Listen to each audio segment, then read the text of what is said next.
Bienvenue dans ce calendrier de l'Avent spécial du podcast Filles Expat.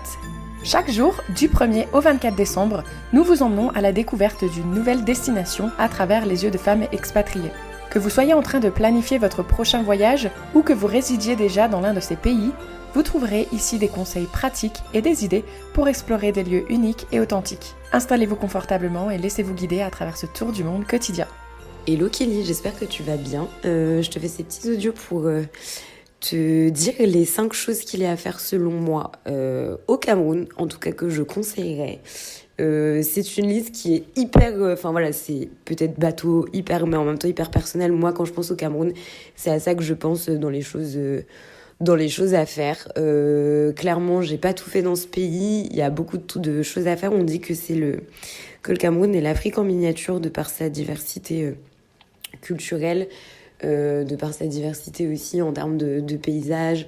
Donc il y a énormément de choses à faire. Donc voilà, j'espère que s'il y a des Camerounais qui écoutent, le continent va me pardonner cette liste non exhaustive. Première chose que je dirais qu'il faut faire, c'est de prendre le taxi et de manière générale les transports en commun.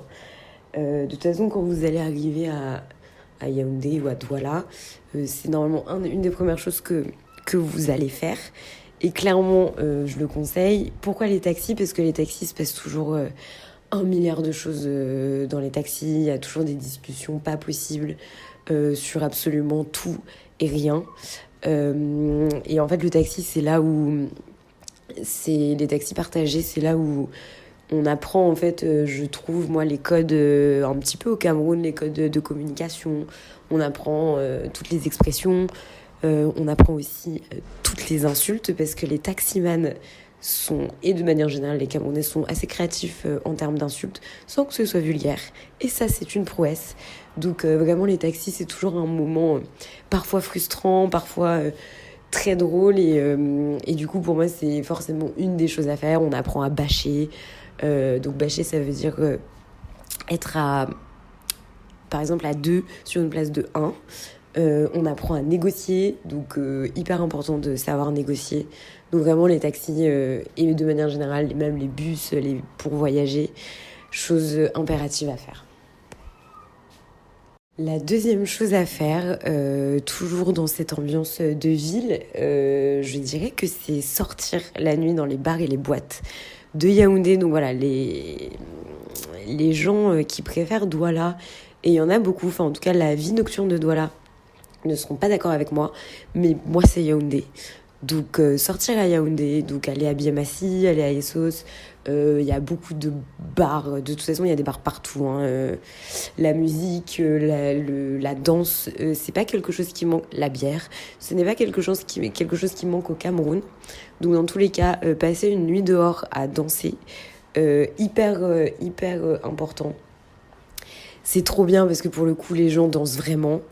Donc c'est toujours des soirées parfois qui n'ont pas de sens, mais c'est toujours très très chouette. Et ensuite, une fois qu'on a fait les soirées, qu'on a bougé dans au moins 3 bars différents dans Yaoundé, il faut aller manger soit une omelette spaghetti, soit le bouillon, soit dans un tourne d'eau, quelque chose au bord de route. De toute façon, ils sont partout et c'est hyper satisfaisant en sortant de soirée que de manger un bouillon ou une omelette spaghetti.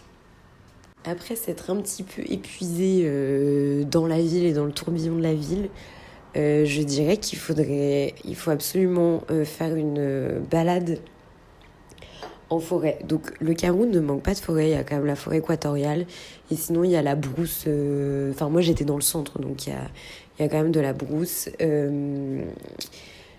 C'est hyper apaisant déjà dans un premier temps. C'est hyper beau parce que du coup quand t'arrives, il y a le contraste de la terre rouge avec le ciel bleu et la forêt, voilà, hyper verte, hyper dense. C'est vraiment Je me souviens quand j'étais revenue au Cameroun pour la 2e fois, rien que de voir ce paysage-là.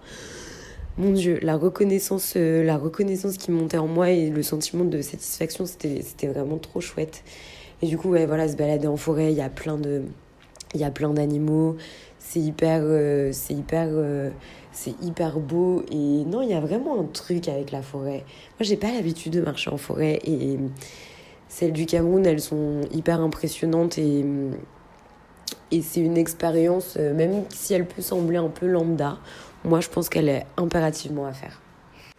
Je dirais ensuite qu'il faut s'orienter vers l'ouest du Cameroun pour aller visiter les chefferies de l'ouest. Donc moi, j'avais été à Fumban et à Batoufam. Donc les chefferies, c'est hyper intéressant et c'est vraiment une ouverture sur la culture de l'ouest du Cameroun. C'est hyper spécifique. Et donc là, on visite des lieux, des bâtiments. On en apprend plus sur l'organisation sociale, de comment s'organiser ces chefferies. On découvre beaucoup d'objets d'art, d'artisanat, comment sont faits aussi du coup les tissus. Enfin, il y a plein d'objets qui sont encore présents. On en apprend aussi beaucoup sur la spiritualité, les rites qu'il peut y avoir dans ces ethnies. Donc c'est hyper chouette. C'est hyper chouette d'un point de vue culturel, c'est hyper enrichissant.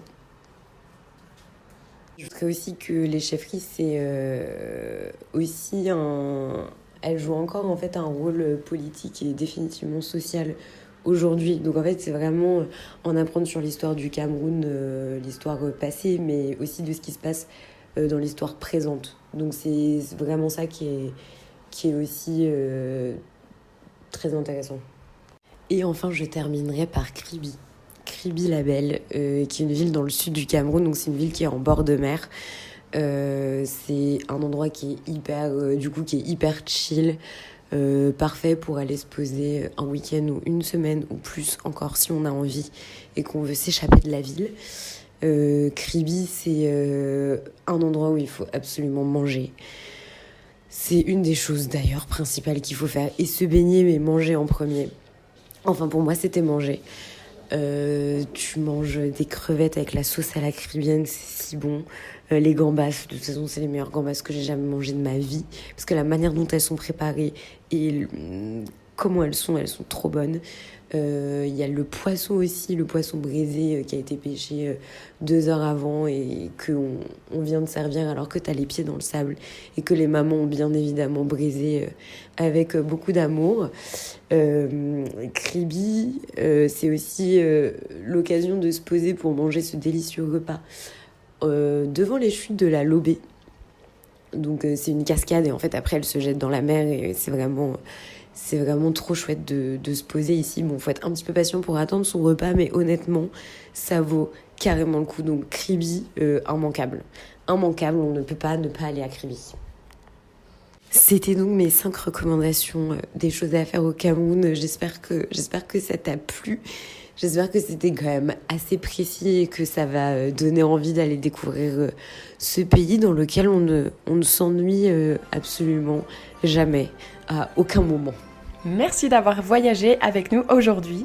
Si cette destination vous a inspiré et que vous souhaitez en savoir plus, vous trouverez le lien vers l'épisode au complet dans la description. À demain pour une nouvelle destination dans notre calendrier de l'Avent spécial Filles Expat.